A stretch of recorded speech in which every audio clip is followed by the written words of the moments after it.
இன்றைக்கி நம்ம திரைவிமர்சன நிகழ்ச்சியில் இயக்குனர் ஹரிஷ் சங்கர் இயக்கத்தில் வெளியே வந்திருக்கிற உஸ்தாத் பகத்சிங் படத்தை பற்றி பார்க்க போகிறோம். இந்த படத்துடைய கதையை பற்றி பார்த்தோம்னா, படத்துடைய ஆரம்பத்தில் ஒரு நேர்மையான முதலமைச்சரை துப்பாக்கியால் சுட்டு போட்டு தள்ள பார்க்குறாங்க. அவர் உயிர் தப்பிடுறாரு. அவர் சீரியஸாக இருக்கிற அந்த காலகட்டத்தில் இடைக்கால முதலமைச்சராக ஒருத்தர் போடுறாங்க. அந்த முதலமைச்சரும் ஒருத்தர் போட்டு தள்ளிடுறாரு. இதையெல்லாம் வில்லன் தான் பண்ணுறான் அப்படின்றது தெரிய வருது. அவர் சிஎம் ஆகிறதுக்காக இந்த வேலையெல்லாம் பார்க்குறாரு. சிஎம் ஆகணும்னா முதலமைச்சர் செத்துட்டா அடுத்த ஒரு ஆள் சிஎம் ஆகணும்னா எவ்வளோ ஃபார்மாலிட்டிஸ் இருக்குது.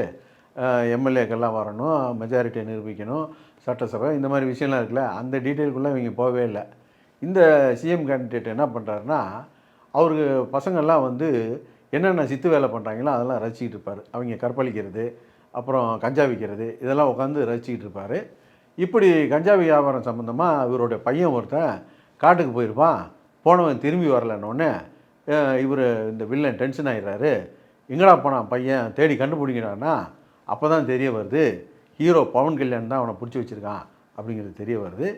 பவன் கல்யாண் யார்றான்னா, அவர் வந்து ஆல் அண்டர் ஒன் ரூஃப்ன்ற மாதிரி அவரே தான் இந்த படத்தில் சிபிஐ ஆஃபீஸர், ரா officer, police officer, forest officer, inspector, constable, police, அப்புறம் இந்த பியூனு எல்லாமே அவர் தான்.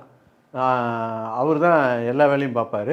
அவர் தான் ஊரில் நடக்கிற கொலை, கற்பழிப்பு, கொலையாடி சண்டை, குடும்ப சண்டை எல்லாத்தையும் அவர் தான் தீர்க்க வேண்டியிருக்கு. பின்லாடனை பிடிக்கணுன்னா இவர் தான் போக வேண்டியிருக்கு. பிளாக் டிக்கெட் விற்கிறவனை பிடிக்கணுனாலும் இவர் தான் போக வேண்டியிருக்கு. அந்தளவுக்கு பிஸியாக வேலை பார்த்துக்கிட்டு இருக்காரு. அவர் வேலை பார்க்குறாரு பார்த்துக்கிட்டே இருக்கார். அவர் எங்கேயுமே டயர்ட் ஆக மாட்டார். நம்ம தான் படம் ஆரம்பித்து பல மணி நேரம் ஆச்சாடா, எப்படா இடைவேளை வரும் அப்படின்னு பார்த்து உட்காந்துருந்தா ரொம்ப நேரத்துக்கு அப்புறம் தான் இடைவேளை வந்துச்சு. அதுக்குள்ளே எங்கள் பக்கத்தில் உட்காந்து ஒரு 4 பேர் ஓடிட்டாங்க. நம்ம தான் இடைவேளைக்கு பிறகும் கடமை உணர்ச்சி காரணமாக இந்த படத்தை உட்காந்து பார்க்க வேண்டியிருந்துச்சு.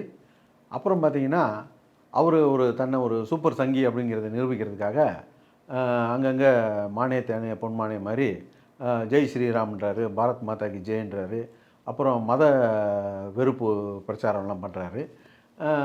படம் பார்த்துக்கிட்டு இருந்தவங்கலாம், யோ நீ சூப்பர் சங்கின்னு நாங்கள் தான் ஒத்துக்கிட்டோமேயா, ஏன் உயிரை வாங்குற அப்படின்னு சொன்ன மைண்ட் வாட்ச் எல்லாம் நம்ம கேட்ச் பண்ண முடிஞ்சுது.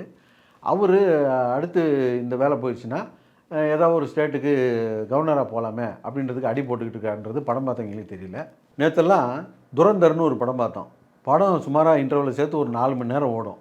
யூடியூப் ஷார்ட்ஸில் 3 நிமிஷம் வரைக்கும் தான் வீடியோ போட முடியும். முழு வீடியோவை பார்க்க சேனலுடைய பேருக்கு கீழே இருக்கிற லிங்கை கிளிக் பண்ணுங்கள்.